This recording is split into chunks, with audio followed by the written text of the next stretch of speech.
Hi, I'm Nancy Rothbard, and this is Great Question, where Wharton professors like me answer your burning questions. Our first question comes from a 2008 Wharton grad. What are good ways to fight pay inequality at work? What you need to do first is do your homework. Know what the playing field is. Know what your parameters are. What are your potential levers? And what kinds of information are you drawing on in drawing that conclusion? You want to find an ally.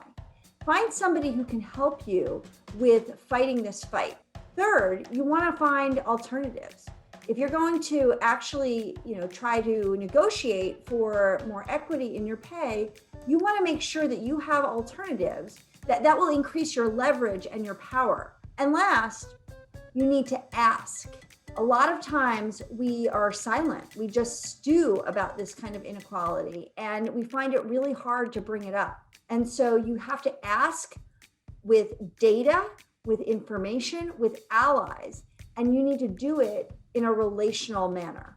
The next question is, how can women keep fighting for ourselves in male-dominated industries? Do you have specific methods you've applied to your work to reach where you are now? There's no secret sauce.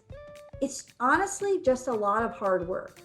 And a lot of times as a woman in a male-dominated organization or industry, you actually have to just work really, really hard. When I go into meetings, I often go in more prepared than anybody else. And that's the secret to my success. The other thing that can be really helpful for women in male-dominated industries and organizations is to cultivate and develop a wide range of mentors and sponsors. Having people who both give us advice, mentors, and having people who can advocate for us in our organizations, those are sponsors, those folks really, really help to improve our chances of being successful in our organizations, and especially when those organizations are male-dominated. Do you think that the pandemic will change the role of female leaders in the world? And if so, what do you think will be the long-lasting effects? The trends that I've seen about women stepping out of the workforce, quite honestly, are concerning. There's been a lot of documentation on how this has been especially challenging for women with kids under 10. And I worry that even with this brief stepping out of the workforce, there will be some long-lasting effects of this. To counteract that, I think organizations are going to really need to build some on-ramps that help women re-enter the workforce post-pandemic to help fill this gap. And this is something that will have to be very intentional on the part of both women and other types of professional organizations that are helping to support women re-enter the workforce. Okay, moving on to the next question.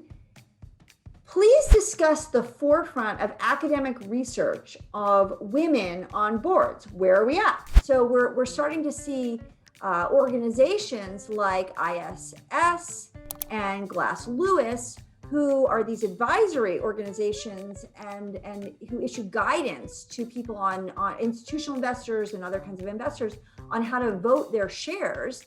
And the guidance that they're issuing is that they expect to see more women on boards. There was just a new guidance that came out in January from Glass Lewis on this, which I think we're going to see a lot more movement. So when there are quotas, mandates, and guidance from advisory organizations, that helps to increase the diversity of boards.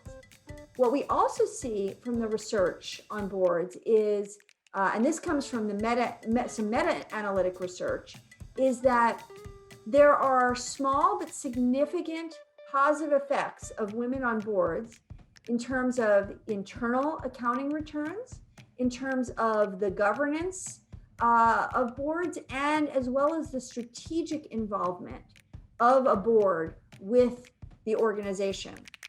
What we don't know from that research is whether it's causal or not. Maybe it's just that good boards tend to be more diverse, but what we know is that over time, these effects persist. What's your advice for female students who are aspiring to leadership roles? First, I would say you want to try to find ways to create allies. Build your network both outside of the organization as well as inside the organization.